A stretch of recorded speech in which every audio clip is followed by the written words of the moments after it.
Now, the best thing about this bike is that it is a cargo bike, so it does come with a basket by default, so you can use this to put some groceries in, any other things that you choose. And it's kind of cool that the basket does stay centered when you are turning the wheels, so it's actually mounted to the frame of the bike after you get done assembling this bike. So yeah, it's great to have this basket by default. And also this bike does come with a really cool, nice looking wood rear rack that is very stylish. It does add some flavor to this bike, which only comes in one single green color, but it's also great to have this rear rack look good when you're not using it, because I honestly don't use a rear rack that often, so I actually like this little additional stylish look to it. But yeah, this bike did get a lot of compliments when I was riding it around. But let's finish taking a look around this bike. So on the front basket, you do get a pretty big headlight that does have two different levels of brightness. So on the handlebars on the left hand side, you will find a switch to be able to change between those.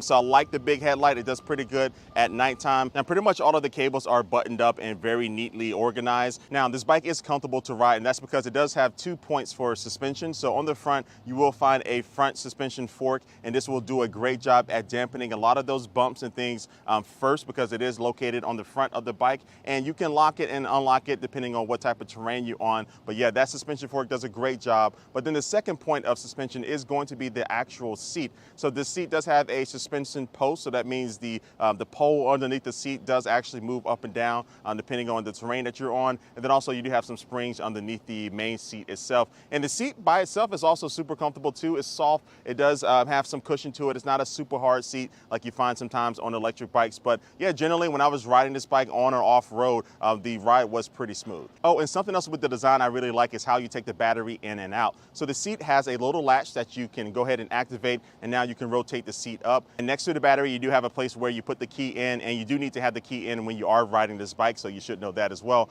But you rotate that, and now that will unlock the battery, and now you can use the handle on the battery to pull it out.